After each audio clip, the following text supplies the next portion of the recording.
Hi friends, welcome to our channel. ఈరోజు recipe వచ్చేసి తోటకూర అండి. మనం ఎప్పటికీ ఒకేలాగా చేయకుండా ఇలా చేద్దామని అయితే ట్రై చేశానండి. చాలా బాగుంది, టేస్ట్ డిఫరెంట్గా ఉంది. ఇప్పుడు ఎలా చేసుకోవాలో వీడియోలోకి వెళ్ళిపోదాం రండి. ఇప్పుడైతే ఒక 3 కట్ట తోటకూర అండి క్లీన్ చేసుకొని ఇలా చిన్న చిన్నగా కట్ చేసి మంచిగా ఒక 3-4 సార్లు వాటర్లో వేసి కడిగేసుకొని బుట్టలో పెట్టుకున్నాను, వాటర్ అంతా పోయే వరకు.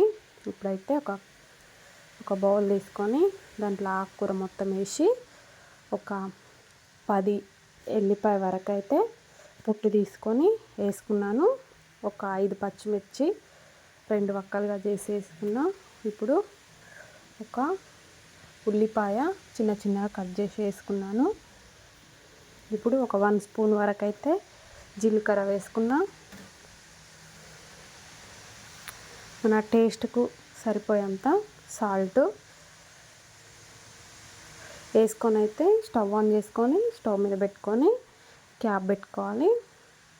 చూడండి, అసలు మనం వాటర్ వేయలే కదా, ఎన్ని వాటర్ వచ్చినాయో. ఈ వాటర్ అంతా పోయే వరకు అయితే ఉండనివ్వాలి. చూడండి, వాటర్ మొత్తం పోయినాయి కదా, ఇగో ఇలా ఉడకాలి. ఇప్పుడైతే మనం పప్పు రుబ్బేది ఉంటుంది కదండి, దాంతోనైతే ఇలా మెత్తగా ఇలా మంచిగా ఎల్లిపాయలు పచ్చిమిర్చి అన్నీ మెత్తగా అయ్యే వరకు అయితే మంచిగా రుబ్బేసుకోవాలి.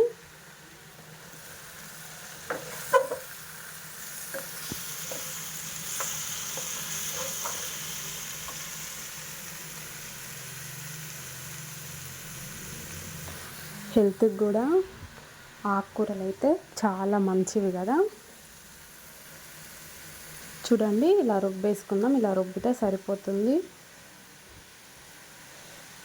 ఇప్పుడు ఒక కడాయి పెట్టుకోవాలి.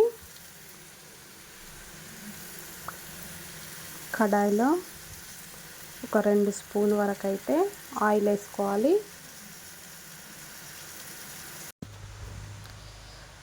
ఆయిల్ వేడైన తర్వాత ఒక స్పూను ఆవాలు వేసుకోవాలి.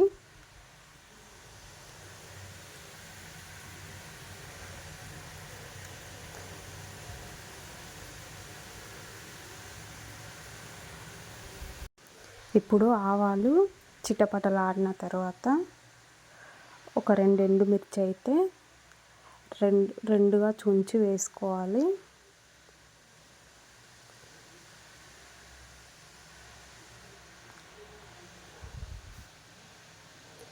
ఇవి ఫ్రై అయిపోయిన తర్వాతనైతే ఈ పోపుని ఆ కూరలో పోసుకోవాలి. అంతే అండి, చాలా టేస్టీగా ఉండే తోటకూర రెడీ అయిపోయింది. మా వీడియో నచ్చితే మా ఛానల్ని ఇప్పుడే సబ్స్క్రైబ్ చేసుకోండి, లైక్ చేయండి. Bye bye.